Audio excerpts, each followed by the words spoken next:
All right. We are back. My apologies to you guys that have been faithfully watching and watching me mess up. I was trying to get this thing going on YouTube, and there's such a delay that I thought it wasn't working, and then it was, and then it wasn't. So we are back in live. So Phantom Hero can do this in, I think he said something like 11 seconds. I'm going the slow way right now because I'm talking, and also I don't do it the algorithm way. So then I'm going to solve, now that I've solved that, I'm going to solve the middle. The way I do that is, I think it's called the OLL method, which is a layer thing. And while we wait for YouTube to load in, we'll, there it is, we're in, we are in. Excellent. Thank goodness. That was brutal. Been having some internet issues today anyhow. And just to have this going on is like the icing on the cake. What up, Solo Mind? You are here watching me. It must be like watching someone do it in slow motion for you. Like, it's gotta be weird. Or at least like watching an old person do it, which is too darn true.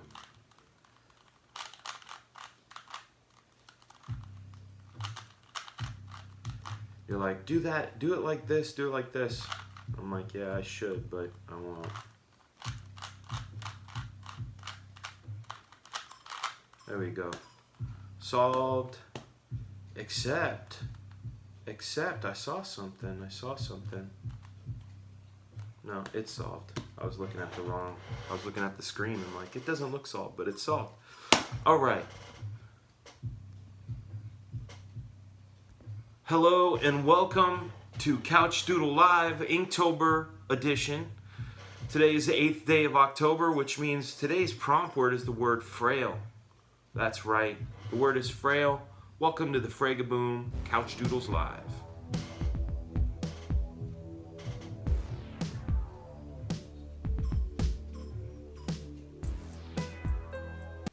All right, so we're jumping right into today's drawing. The word's frail, so I try to think about things that can be frail. Frail birds, frail old people, frail anything, brittle, whatever. But I like to do characters, and I try to think of ways I can make things fun. Sometimes I think about the idea of a wizard.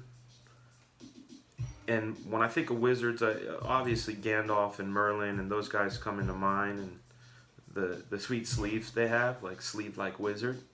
I like that. So I think what I'm going to do is draw a wizard, and working along with the process that I always talk about, I work foreground, back.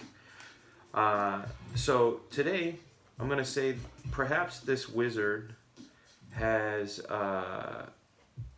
yeah, good. We're in rage. Maybe he has some really withered and veiny hands, right? Because he's frail.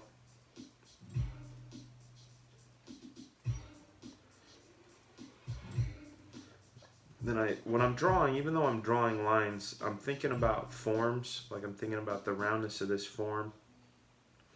Thinking about that he's frail, so there's going to be like a tautness to his skin, where it's got a little bit of tightness and sort of papery almost. Like I think those are the terms I think in, like very adjective filled things while I'm drawing, which kind of you know, when we're drawing we use a bunch of different skill sets, you know, especially with comics or storyboards. We're engineers, sometimes we're mathematicians, we're also actors with the pencils. So right now I'm a costume designer, and I'm thinking about his rings, right? So this guy's got a cool ring on, like this, and I'm a big fan of hairy knuckles, drawing them, that is. I think it's because I have some on my hand. I think that might be the deal regarding that. Let me see what I can do to zoom in for you guys. That probably keep things a little more fun, and I'll try to adjust as I go. How you guys doing this fine Tuesday? Hopefully doing well. Today I got to deal with some eBay fun, and when I say fun, I mean not fun. I'm in the market to buy a replacement laptop for the one that I make music on, and number one, I don't want to buy a new one. I don't like a lot of the new Mac products. I like having the ability to use peripherals like USB and Firewire, and not having to buy adapters and things like that. Watch this. I'm going to create another ring, which will be kind of interesting, right? This ring here is going to have a little thing that sticks out of it, like a poker, and you'll see why in a minute. Or two, or however many this takes.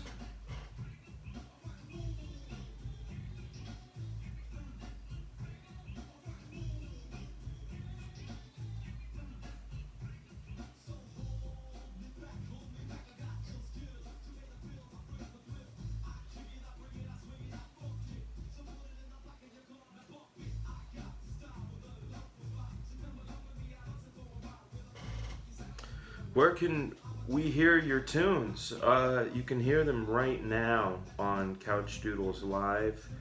And as I make them, as I get more of the songs finished, and then have my brother David. What up, Mike Milton? Audio Odyssey that you've been seeing here. He's going to come in and mix them down, and hopefully we'll do what we can to get them on streaming services like SoundCloud and iTunes, Spotify, that sort of thing. I mean, not like for me, I enjoy making music for the sake of it and sort of the vibe that it brings. I don't usually listen to my own music while I'm working. I listen to a lot of pop, a lot of old stuff. You missed the Cube demo, dude. You could rewind, but here it is. So I got this guy. It's his bird. Getting used to using this pen. This pen has a lot of flex to it. You can go really. You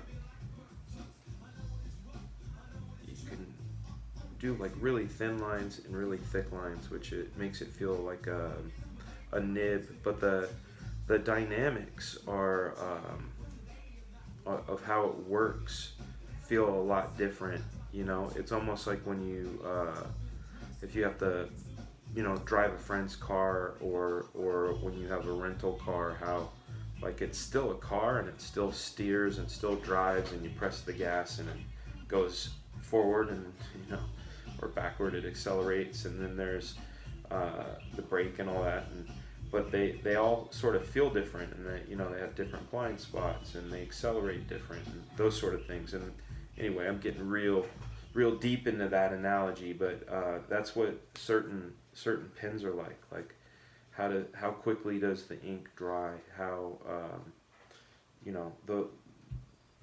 how much pressure does it take to go from really thin to thick. Some things you have to push hard on brushes.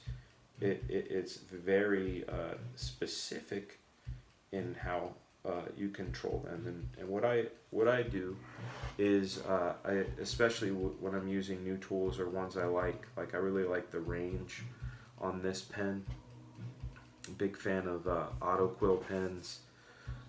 Big fan of a lot of Pentel products. But what I do is I have something that I call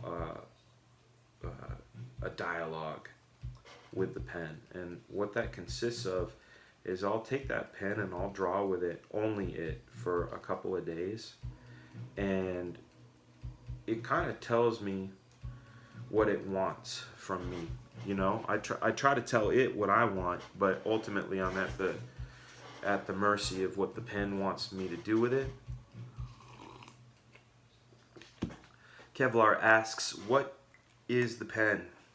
This pen is called a Pentel Touch. There it is there. I can show you the box itself. There you go, the Pentel Touch, the SES15C. So as I work with this pen, I realize, and this is some stuff I'm going to teach you guys too in regard to control. And this again is stuff that has worked for me, but it may not necessarily work for you. But what works for me is when I want to have bigger, wider, bolder lines and shapes, I'll ease my hand back on the barrel. When I want to get like super fine, I'll get my fingers up close. So there's not a lot of distance between my support finger and this, and I get really, like you'll see it, like I'll get really tiny and precise with the tool. And I do that too with my brush pens. You know, I can, let me see if I got a brush pen available. Probably not. That's just how it rolls sometimes. Let's see. No. I'll check over here.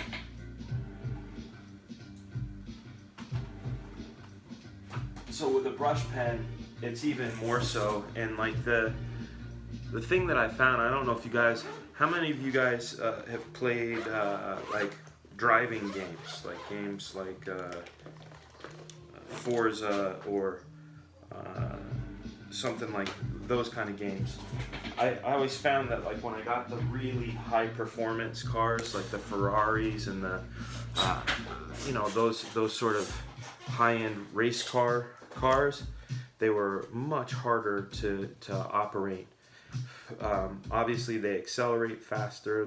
They're made with more see this? Check this out. They're made with more precision and they're more meticulous, but they're really, really difficult to control. And I feel like brush pens are kind of like that too, or pens that are a little bit what I call high maintenance as far as like how you have to be on them and deal with them.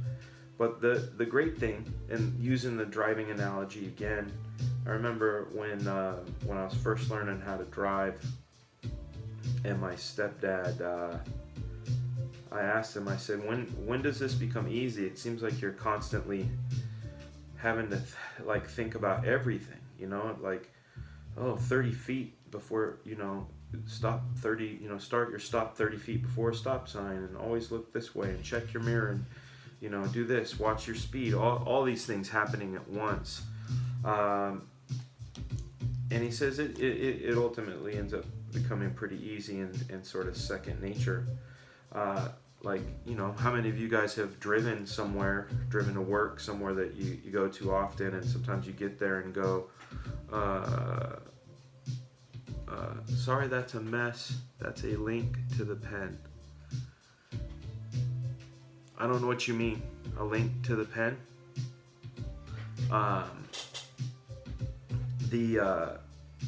Let's see. Sorry, that's a mess. That's a link to the pen. Is there a link in the? Sorry, I'm like all confused. I'm gonna come off the chat and focus on the drawing because I be's confused and it's throwing my brain off. But when you drive somewhere, right? You drive somewhere to work, home, and sometimes you get there and you're like, holy shit, how did I get here so fast? Or how did I get here? Because you kind of got there, you were listening to a podcast or your favorite record or eating a bite or on a phone call or whatever, but it happened. It was sort of second nature. So that's what ends up happening with pens if you hang tight with them. if you really hang tight with trying something that's sort of difficult, like a brush pen. So here I'm gonna good. I making sure I have good coverage on here. Yeah. So like this pen, I'll tell you, out the gate,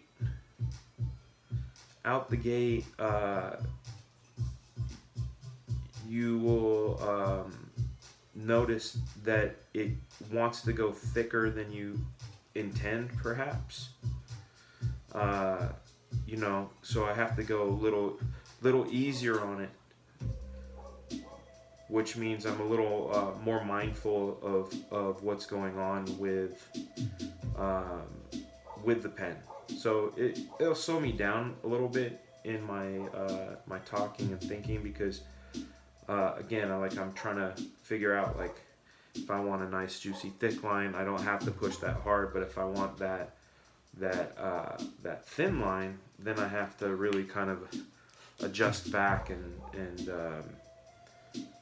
try not to go too thick. Whereas with this brush pen, I've used this brush pen here. This is a Kuretake number 85.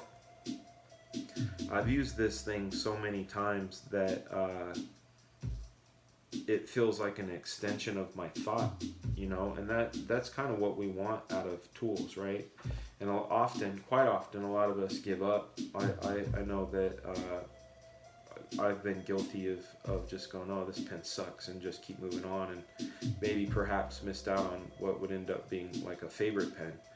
I know that when I first got the Pentel brush pen, I got it on recommendation from a buddy of mine, a guy named Scotty Young. If you guys don't follow him, you need to. He does some pretty awesome work. But his work changed a lot when he switched over to brush pen, and I asked him, you know, what are you using? And he told me the Pentel brush pen, and he told me about the Kuretakes as well. What up, no name? When I bought that Pentel brush pen, oh man, it was a disaster. Like, what I came up with was pure shit. Like, and it wasn't doing what I wanted it to. So here's another set of pens here that's called Auto Quills. I've had people ask me about these before. These are another set of pens that I feel like they have a natural occurrence. When I go to draw with them, I pretty much know what I'm gonna get when I work with it. So like I said, for tools, we at the end of the day, we want them to be an extension of our thought or what we're seeing in our head. And you know, often along the way, we will say, no way, this thing is too, I don't know how so and so gets those lines, or maybe they've got an, you know, whatever the reason may be that you come up with that yours isn't working that way. But I always say give it a couple of days.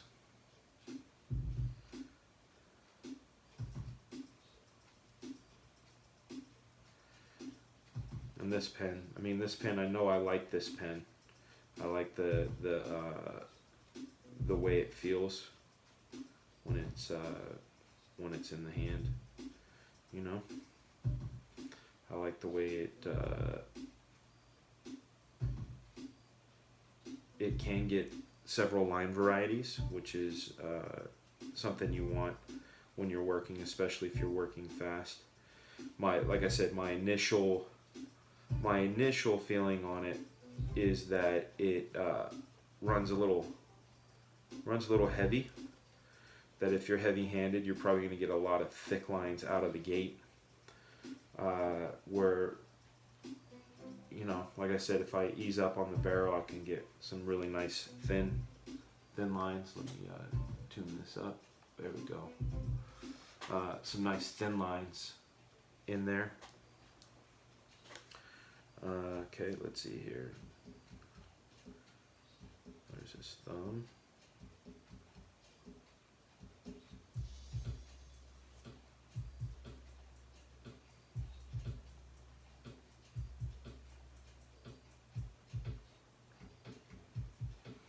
And I'm thinking about his wrinkles.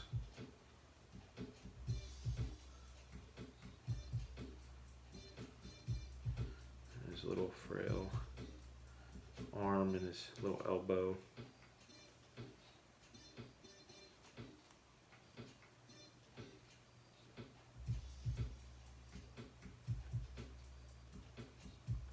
One of the things that's interesting that I try to do when I'm working, and it's fun to do, and honestly, like you guys let me know, because a lot of you guys here are returning visitors, and I definitely appreciate that. That makes me feel like I got something to tell you, because sometimes I feel like, hey, why am I doing this?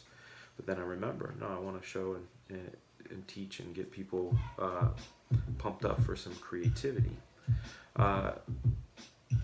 What are some of the subjects or things you would like to hear about? Because after Inktober is up, I'm going to continue this, and I'm going to be doing things like what I call like leg day, and I talk about like the anatomy of legs and how they work, or gesture construction, or the act of observation, things like that. They sound like super boring things and whatever, but they might be beneficial for people.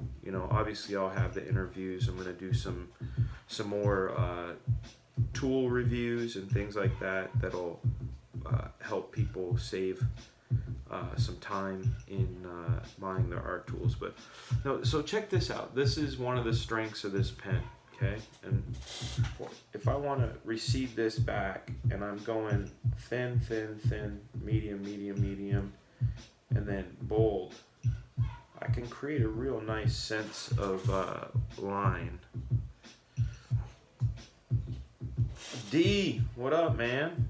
Yeah, man, that's what, it's funny, because I think about like my grandfather, or my dad, and their hands too. That's the it's a very nice compliment, because it means I'm hitting the notes that I was hoping to hit. So see how this pen, like this is the one pen we've been talking about. Some of these lines I got in here are nice and thin. Some of them were with some other pens, but look at how bold and chunky that arm and elbow are, right? Then I can come back in with the Kuretake and come in with some real wispy lines. Bring it back like that. Bazinga. There we go.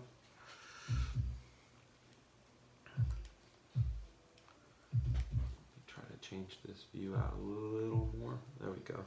All right, so now I get into the fun part. One of my favorite things to draw is faces, and more specifically, I like drawing character faces.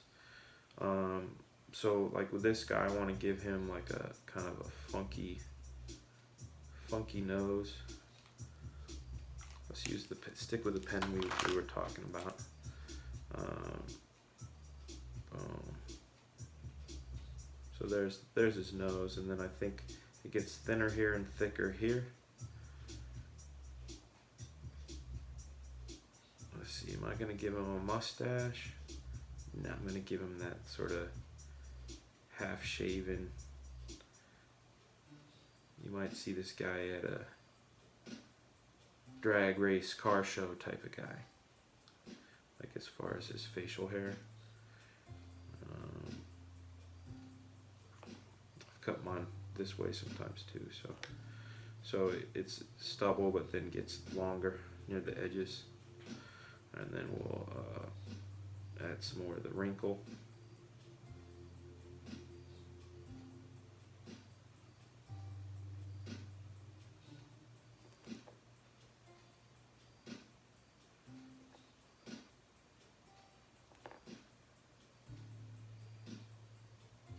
lower lip in there. Some hard shadow, but look at the line variety we're getting out of this. We get all these little thin ones and then this big, thick and blooped out thick one, you know. Then I'm gonna grab my Airship Notebook Auto Quill, and I'm gonna come in and do the hair. And this is a fun pen too. You can get some thicks and thins and some like bloopy dots. I'm gonna go back over to this touch here for some of the thicker ones.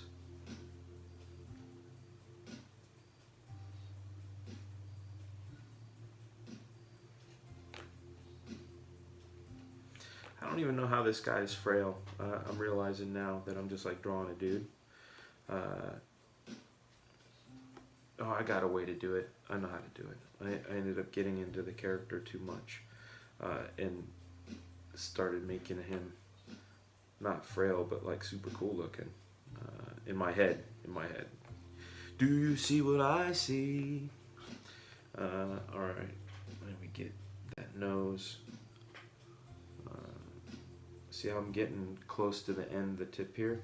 It's because I want to have some really thin lines, and I need them to be really controlled and almost the same thickness, so I don't want any real thick to thin on those. So I'll get up really up close on the end of the pen, so I have total control. There's no way I can bear down on that pen because this finger here is sort of acting as a crutch, and then as I get it closer, I can almost dial it in like a record needle and only get so much pressure out of it. That's why I get close down like that. I mean, again, I don't know where else you're gonna find weird tips like that. Tips, not tip of the pen, but tips like tips and tricks. I've got tons of those that come out of my experience, and I'm realizing now that come November,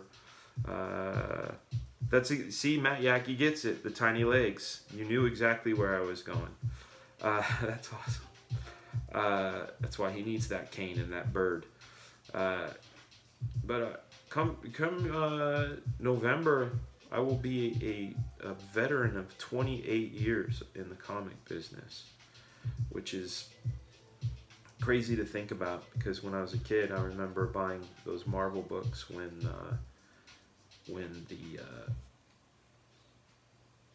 they were 25. You remember that? And they had all the characters, the frames with the characters around it, like the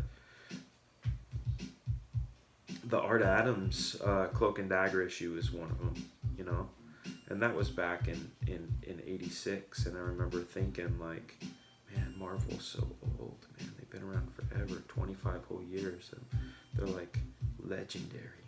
And now that, you know, I've been doing this shit for 28 years almost, I feel fresh as a baby's butt, man. I don't feel old whatsoever. I don't feel tired.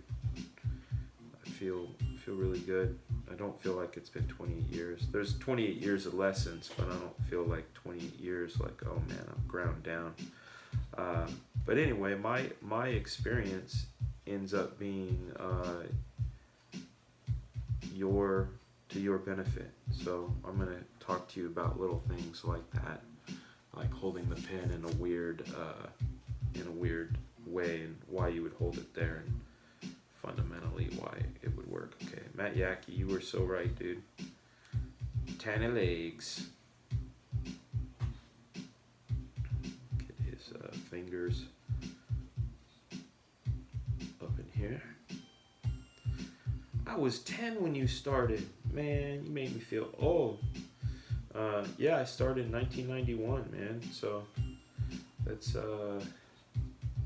crazy to think about. So you were born in 81. That's cool. Yeah, you're around the same age as my wife. She's an 80s baby as well. I'm a 70s child.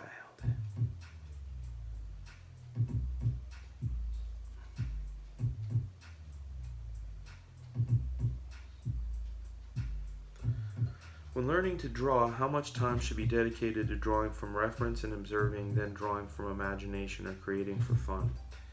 You know, that is a fantastic, fantastic question, my friend. And here is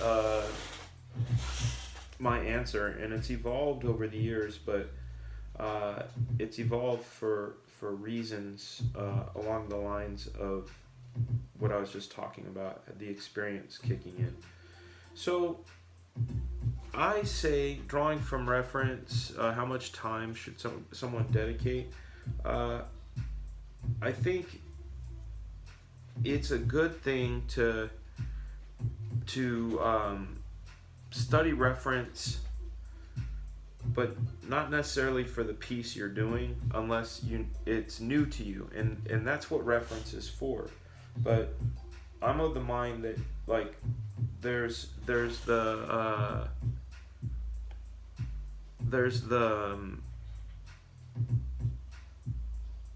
idea that you need the reference to make it more realistic, and you need to learn formulas and do drills, and that there's a procedural sort of way about doing things, and to a certain degree there is, but like it shouldn't be dogmatic. And even the stuff I'm saying to you, you should find a way to work it on your own. But what I found, and it's something that Jungi says he does, and I end up doing it too, is in my spare time, which I don't have a lot of, but I try to do this in the mornings or wherever, is I'll go and I'll gather things on Pinterest or the internet of things that I haven't drawn before. Like I may have like the idea of Turtle Day, like, oh, today is the day I'm going to I call it deep dive. I'm gonna do a deep dive on turtles, tortoises, and the like. And what I'll do is I'll spend maybe an hour looking at pictures of turtles. Some of it includes drawing some of the study procedure, but what I do, and this is all part of this thing I call the free flow drawing system, which is what I'm doing now in front of you, so you can see the drawing happening without any underdrawing. Is there's sort of it's a multi-pronged approach to training your brain, right? And the most important part, I think, is imagination. Because again, like, you can give 10 people the same thing of art supplies, but you're gonna at the end of the day you're gonna get different varying degrees of what happens out of those art supplies. So imagination is number one, and we cultivate that through reading and asking questions, and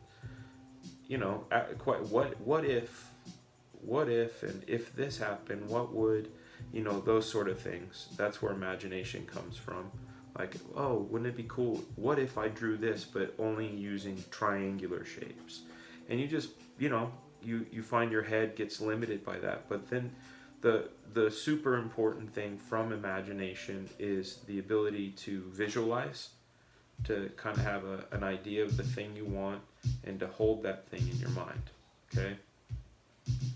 Once that you have that, and then you have the idea, and what you were asking about in regard to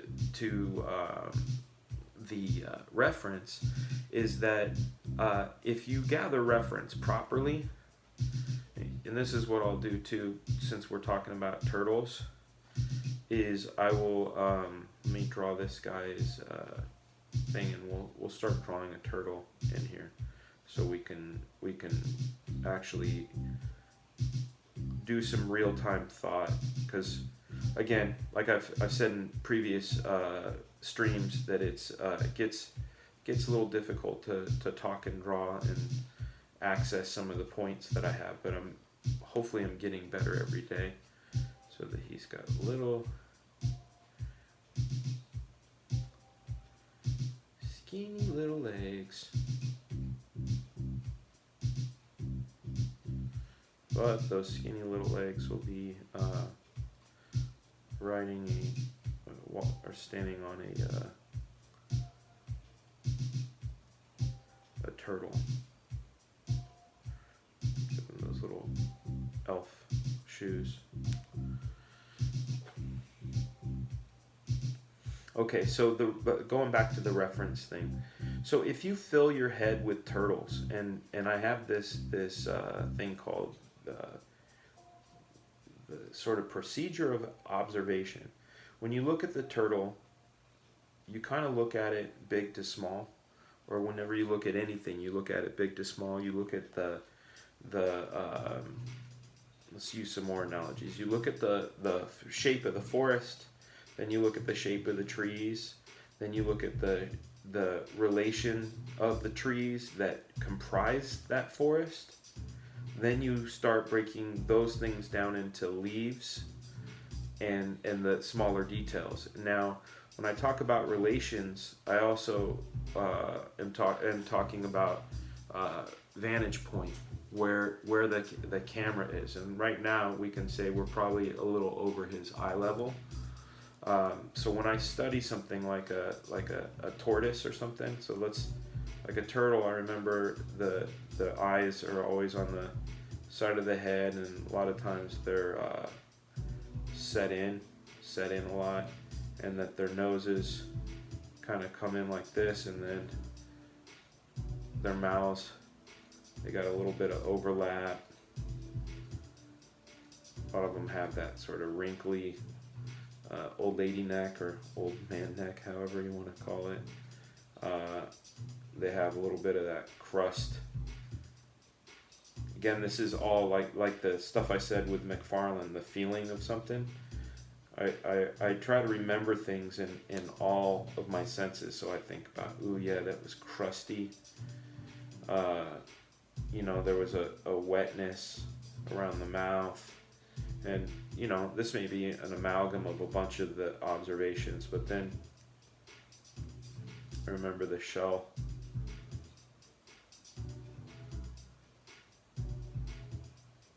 Put that there, comes up and around, like that. Put that little lip on the turtle. Run out of paper here. They have little nubby things, nub claws. Sort of a hard pattern on that. Shiny legs with a pot belly. Pops. Yeah. See, we have these things that bring feelings, and that's. Thank you for mentioning that. That's something that brings up a topic for me. When you study something, try to also find what its essence is. Like on one hand, like I said, the leaf and forest and leaf tree forest, that sort of thing. But on the other hand, there's the idea of how can you convey that thing with the least amount of details, right? So that's what Mignola does. But take like a BMW, for example. BMW has certain aspects to it that are really specific to itself. It's got that logo, but it has a very specific grille, and at a certain time they definitely had a body shape to them, a body type, right? So you could foreseeably draw a silhouette of that body type and the grille and get away with drawing that BMW with very minimum amounts of things. So that's the other thing that I say that's in the act of observation is stripping something down to, like, hey, what are the essential components of this thing that make it itself, and then everything else is additive, right? you can do that. That's a thing for minimalism, and I use that a lot in storyboards, because with storyboards, the main focus of storyboards is communicating the story. And so I'm not really super concerned with how cool it looks. I always try to make my boards look cool, but I'm not concerned with, like, I hope when they see this, they can't wait for the next set, you know, like I always do a good job, but again, like speed has to really be considered. So anyway, long story short, again, because I get long-winded with these answers, but I try to cover as much as I can, cover as much ground as I can. Reference is important. How much time? I recommend just observing the world more actively and letting the world be your reference, because you never know when you're going to have to draw something. And like I said to somebody who asked me the other day, when they wanted to draw better creatures, I told them to practice studying animals and insects, because what will end up happening when you do a creature, like if you look at like Gamorrean Guard, for example, from Return of the Jedi, those guys look kind of like fat green turtle pigs, you know, like they if you had taken like a Hun type character from history, took a pig and took a turtle and smashed them together, what would they look like? And you'd get a Gamorrean Guard. So if you had happened to study pigs or the way they look or whatever, and you know the turtles and like the shades of green or whatever, that inspiration will end up popping its way into your work. So I think it's important to study, but I don't, unless you're doing like super commercial work where, like, you know, the car or the product has to look exactly like the product.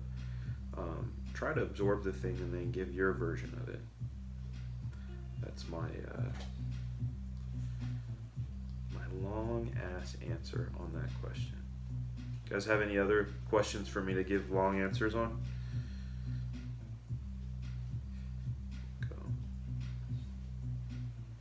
You'll notice here that I did a rendering technique where I was pulling the lines around, giving sort of the idea of light hitting and wrapping around this form. That's one of the fun things about this pen doing thick to thin.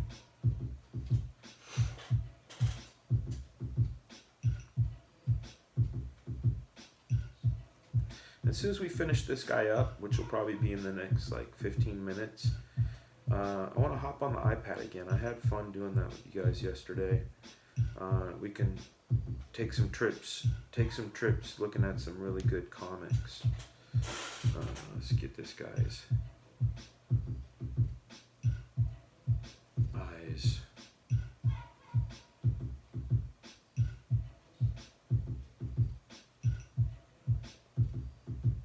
Heavy lids. I think of the crinkle wrinkles. I think about that one character in Labyrinth with a real weird crinkly-eyed face. And again, this is just like thinking about him, not necessarily pulling any reference up, but just thinking about him and like how it felt to me. Let's see.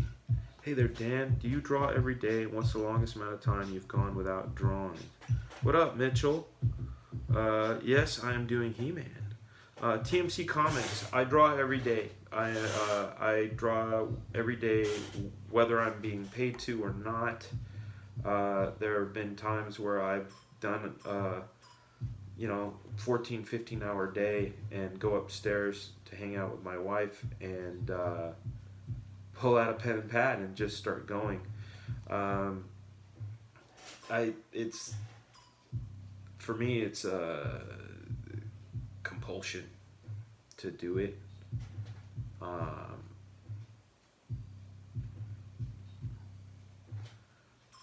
on a second, gotta get this up and under there.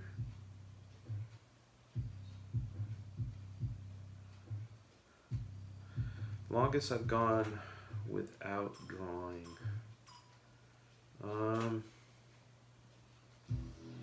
Jeez, man, that's maybe. Shoot, man, that's really tough. I could, in recent history, I'm only thinking a day, one day, and that, you know, because even when we moved here, what's up, Chauncey? Good to see you, man. Even when we moved here and we drove the 5 days, I still, when we get to the hotel at the end, I would still end up pulling out the sketch pad and drawing. So I'm just gonna go and say a day. Chauncey, it's cool, man. I mean, the good thing about this being live is you could always pull up the stream and watch the parts you missed, because I'm not deleting those yet.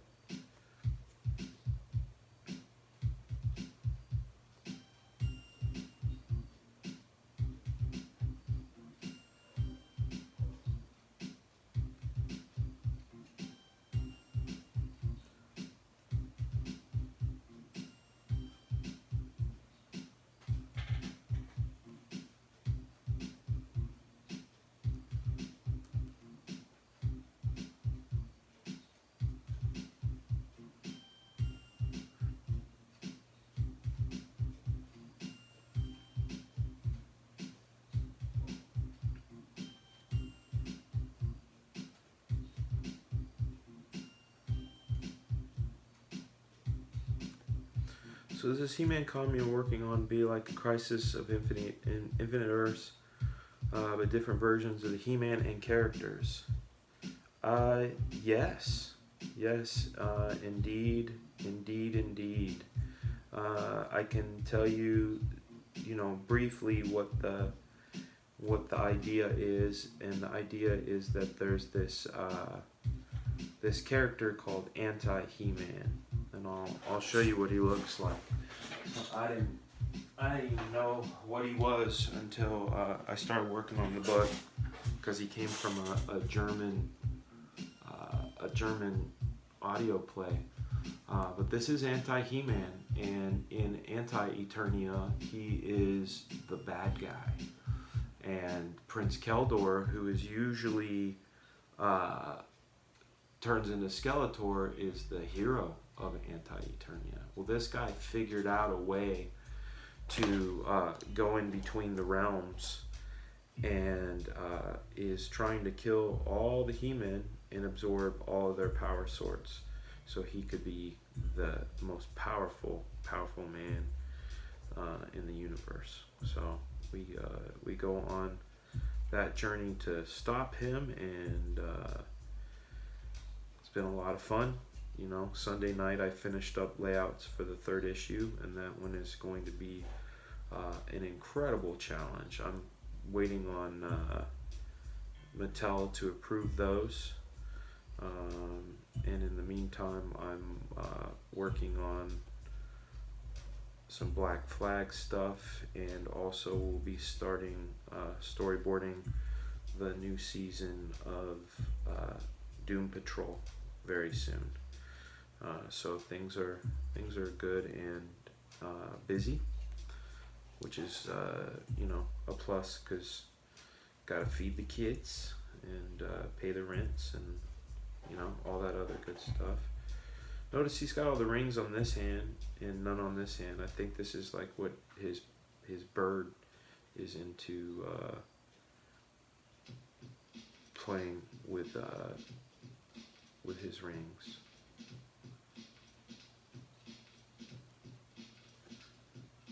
There we go. A little jingle bell on the end of that.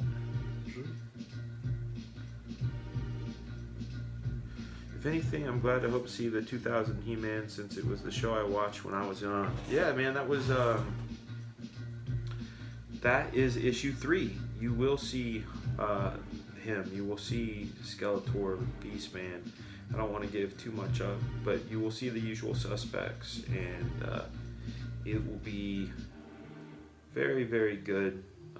Tim Seeley knows how to create an epic yarn to make you want more. He always is drawing these damn cliffhangers and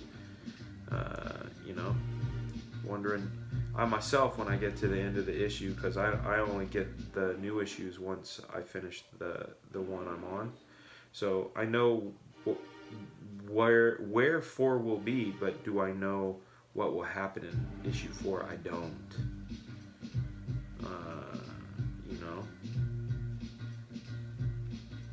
So this is an example of what up, Mike? Holy smokes, man! It's good to see you. This is Maestro Mike. Man, hopefully I'm saying your last name right. Oming. You guys might have seen him on books like Powers with Bendis, and please feel free to tell them what you're up to now, what you're working on. I just told them about the He-Man and anti-He-Man and all that stuff. So please feel free to, say what's up to the gang, and gang say what's up to Mike. You got to check him out on Twitter and on Instagram. So jumping back into this thing in this particular pen, this form here, think of it almost like a piping bag that a baker would use for piping frosting on a cake, or like a thing of toothpaste. And the vantage point that we're at, so this is receding away and going back. So if I do my contour lines underneath like this, I'm gonna definitely what I call reinforcement of shape. We get full reinforcement through those lines that the shape goes like this, but by adding these other lines that I'm adding here, we're also telling the eye in optical illusion and line code that this has a squarish round turn to it. So it's not just a flat bit, but it kind of rounds out. And then some other shorthand we can do is to create texture. So if I said this is like more of a felty hat versus hard leather, with a hard leather I would use more deliberate, bigger strokes and maybe add some crackle to the bits that were a little older. But since I want this to feel like felt, you want to have that feeling of felt through the texture. And right now I'm doing sort of a stippling, having the light source kind of being here, so it's bright here, recedes back, it's bright here, recedes back, that sort of thing. It's not fully accurate lighting, and like I was saying yesterday, I'm not a super fan of realism, though I like cartooniness with reinforcements of realism. Guys like Mignola do that, guys like Oming do that, guys like Michael Golden do that. So I'm more of a fan of cartooning because it's unique to comic books, like all animated movies aside, like you take something like Tangled or Into the Spider-Verse or even the stuff that Gendy does on the Transylvania movies, and that exaggeration, those are the closest that you're going to get. But I'm talking about our little art form here. Exaggeration and cartooniness is one of the tools that we have. It's one of the things we can do to usher that all important thing that we want our work to do, and that is to incite a feeling, and that comes from good storytelling, that comes from exciting drawing, that comes from fun drawings. And I'm not knocking, believe me, I'm not knocking the guys that do realism. They're great, and a lot of them are doing like almost like storyboards for a movie, with the not really breaking format and that sort of thing, and drawing photorealistic characters. It's like they're drawing the next Avengers movie or the next Guardians of the Galaxy, and they're casting real people, and and that's cool. That's cool. It's just not my first choice. That's all. And I'm not. I certainly buy them because I like good yarn and I like quality drawing. But the idea that everything needs to be realistically drawn or photo accurate or whatever, just is gonna fall deaf on my ears. Like, it's not. You're not gonna get me to co-sign on that. I like fun. I like fun in my work. This guy's got about 3 minutes left on him, and then we'll jump into doing the iPad mirroring. I probably won't do any drawing unless you guys ask for it, but we'll more than likely jump in and look at some comics or some drawing books and talk a little shop before we close out.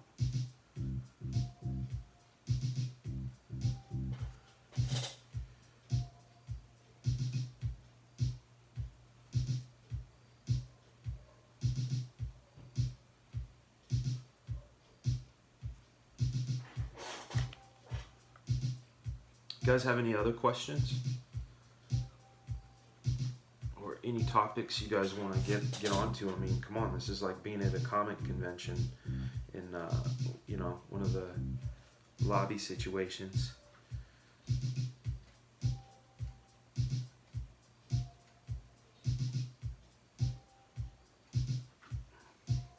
So here, we got this band right here. So we go, what are we going to make that band out of? And if I use some real delicate lines, I can make it almost a satiny feel, or at least in my mind, when I'm thinking about the rendering, how would it feel? What would it be made out of? Got a dumb question from my ass. Makes you want to go back and do Black Flag. That is not a dumb question. That is a fantastic question. First off, I'll tell you who. I'll give you the who, and then the why. Number one, the who would be Mike Green. He's not. I don't think he's in the building right now, but he's definitely been supporting my career and been just a really good friend for a good many years, and he told me I should bring Black Flag back. And in my mind, Black Flag, I always wanted to do it, but I had just grave and was having a hard time getting it over.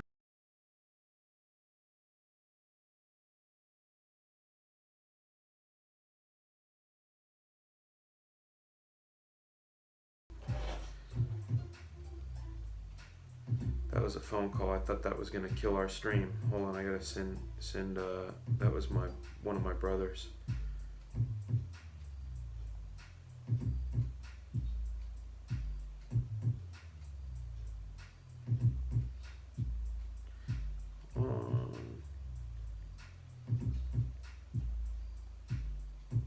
There we go. All right. So I didn't get any word back from Image regarding publishing The Grave, and I had always thought, I had a home there since I started there, with Eric Stevenson being the publisher and being studio mates with him and all that it would be a no-brainer, but it didn't happen. So I was kind of discouraged out the box with doing any other projects, and I had a misjudged impression of what crowdfunding was. I thought, you know, at that time, and I talked to friends about it before too. It felt like begging, you know, like if you want to do your comic, why don't you just, you know, do it? And if you can't get a publisher, then put it through Diamond and all this stuff. And like in my mind, I was past comics. I was, you know, directing cartoons for Mattel, storyboarding TV shows and music videos, and really just was like, nah, you know what? I love those characters, but I don't need that headache. But then guys like Brian Pulido and Ethan Van Sciver and even Marat Michaels were finding avenues to publish their projects through crowdfunding, and it was really Mike pointing me that way that that got me thinking a little different about what crowdfunding was. You know, I didn't think about I was thinking, oh, you get people to fund the production of the book and they get a copy of it when it comes out through stores, but you still got to do all the Diamond stuff and all that. But what Mike had showed me is that you can just go direct to the fans and that sort of thing, and it like literally it was like a bomb going off in my head. The possibilities of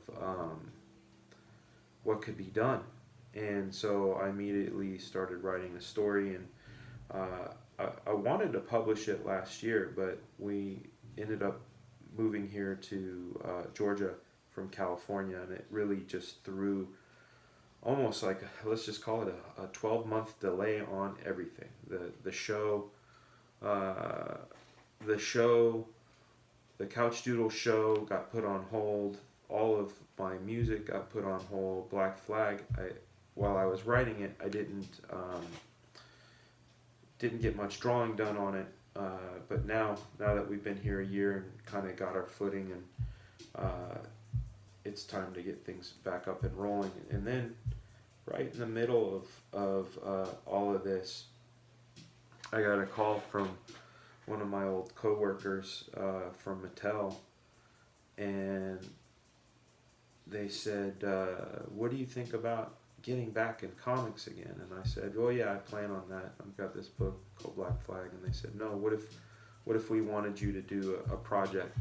Because while I was there at Mattel and directing stuff, is that dead? I can't tell if that's, I don't see anything on this the stream. It's frozen. Is it frozen for you guys too? Is the stream frozen for you guys too?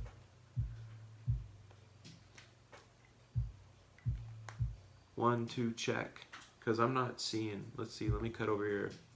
Hello? Okay, there we are. This is weird. The this second camera stopped working.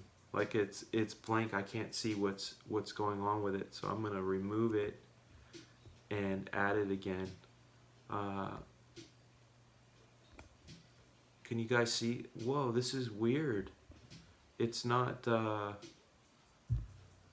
doing anything. But you guys can hear me though, right?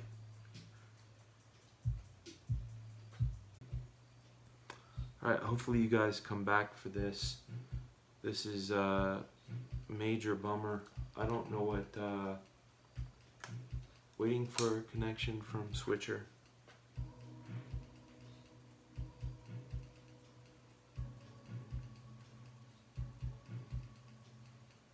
Okay, back, there we go.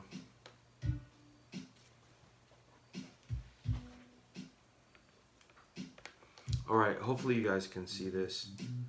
This fucking sucks, man. The chunk of it all. Here we go.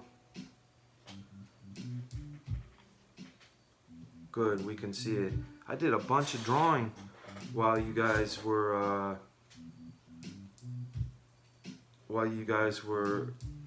still here. Thank you for not bouncing out. Holy smokes, that was weird. Anyway, the people at Mattel asked me if I'd be willing to draw some comics for them, or 6 issues of something. And yeah, Hellfire is definitely interfering again.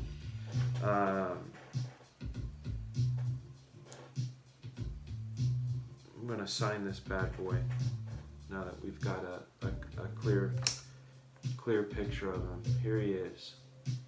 There's our guy for Frail.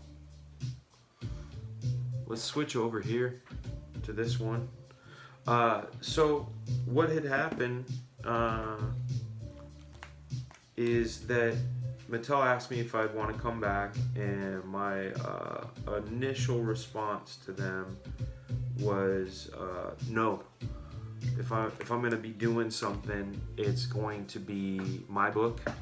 It's going to be my terms, that sort of thing. But then they proposed it to me. They had someone higher up talk to me, and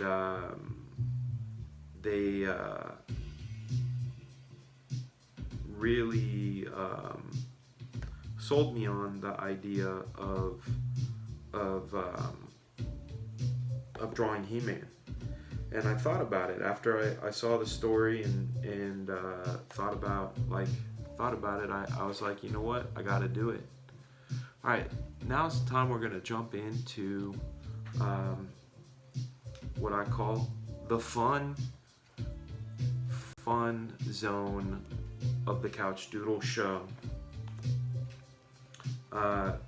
This is some of my comic collection. This is an app just simply called Comic Books, and I'm not a big fan of the way they organize books. They have the whole series there, all out front. I mean, I think that's cool, but it's cumbersome getting to certain things.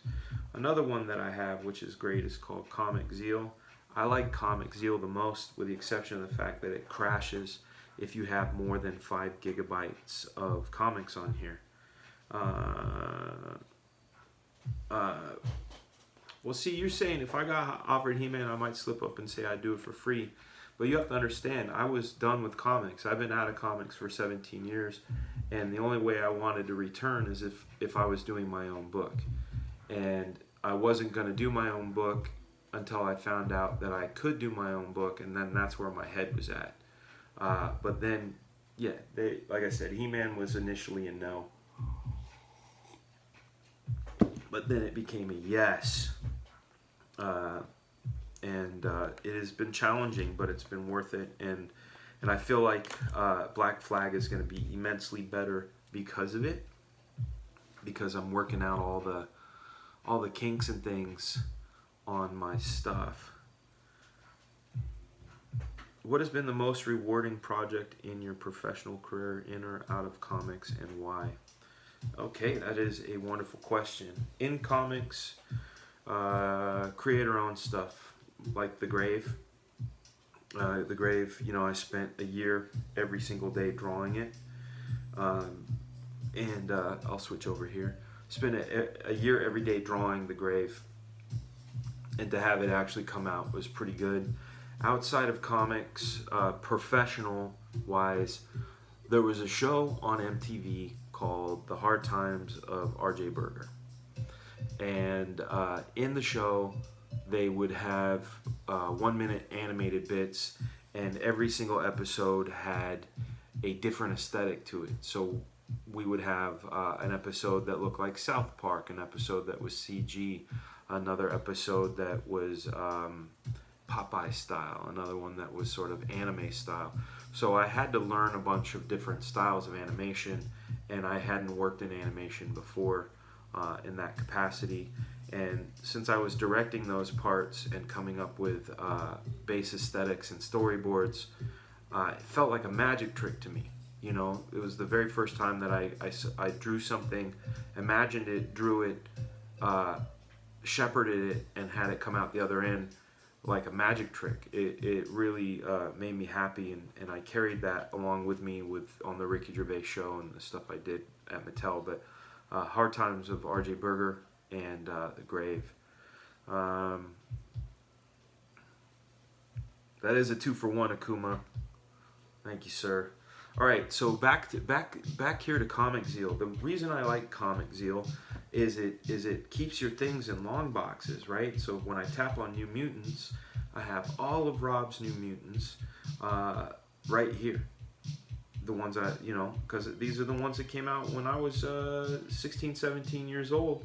So if I want to check out first appearance of Deadpool, I just pull it up, and there's Gideon, and fighting the robots and whatnot, and what a fun time that was. I mean, I could zoom in. February of '91, man, I was gearing up to graduate from high school. Little did I know that a few months later I'd be working for the man. This book here, Cloak and Dagger, is what I would call one of my gateway comics.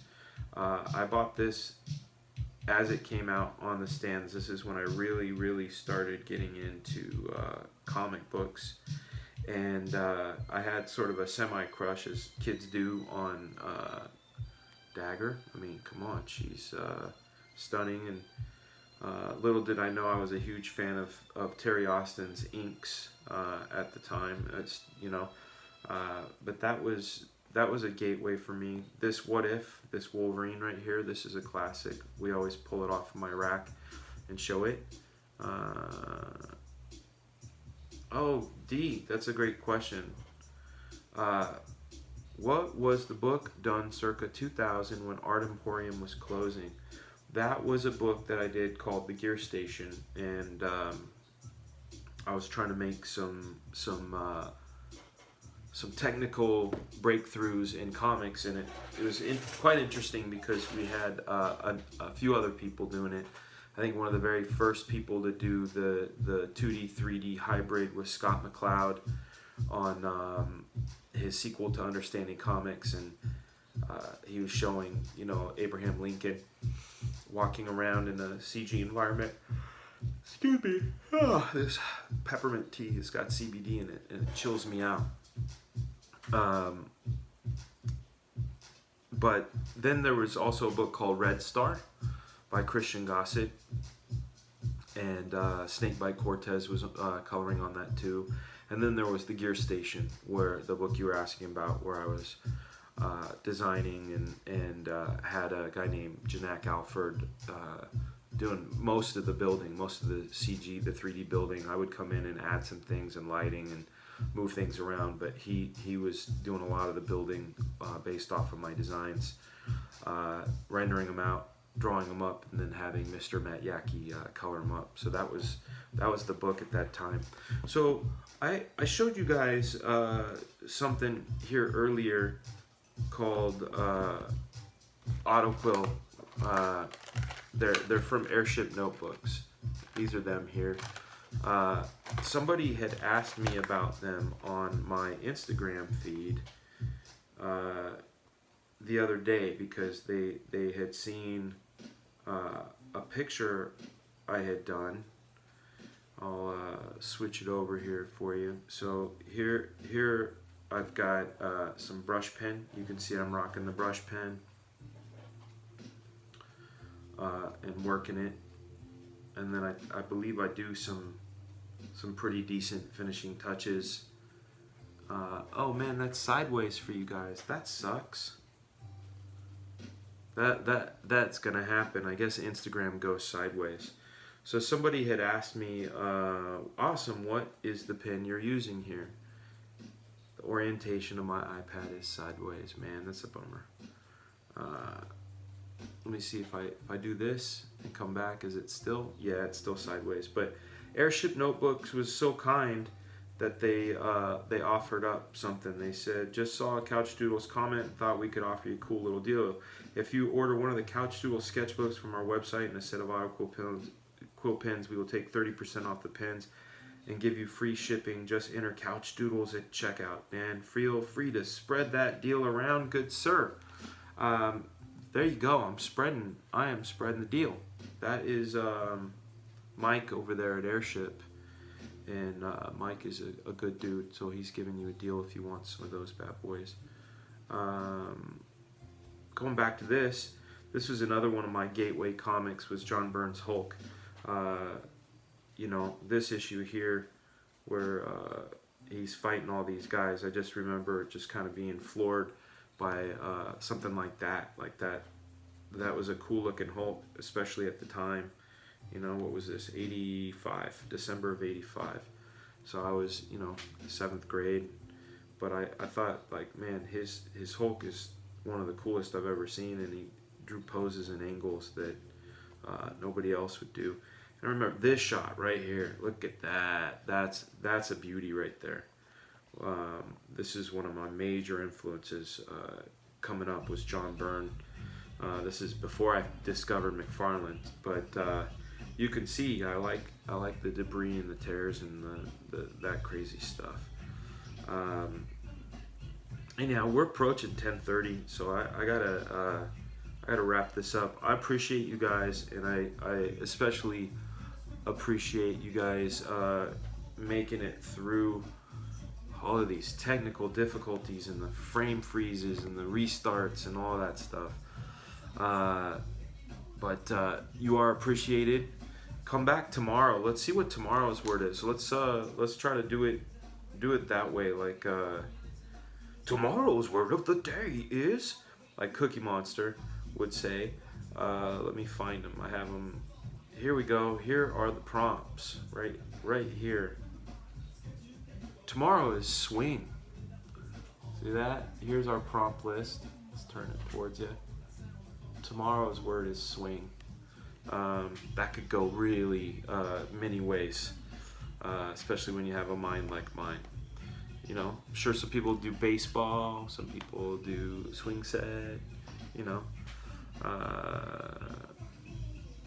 Thank you, D. I appreciate it, man. And the books are awesome. There's a A5 and an A4, and the paper is great. You guys will dig it. So, thank you again. I'm gonna go hang out with my lovely lady for a little while. Appreciate it. I talked about Ganoderma coffee the other night. This is the one I use. You can barely see it. Let me see if I can shine some light on it. Shine the light, shine the light. There it is. All right, guys. Thank you again. I'll see you tomorrow night. Probably the same couch time.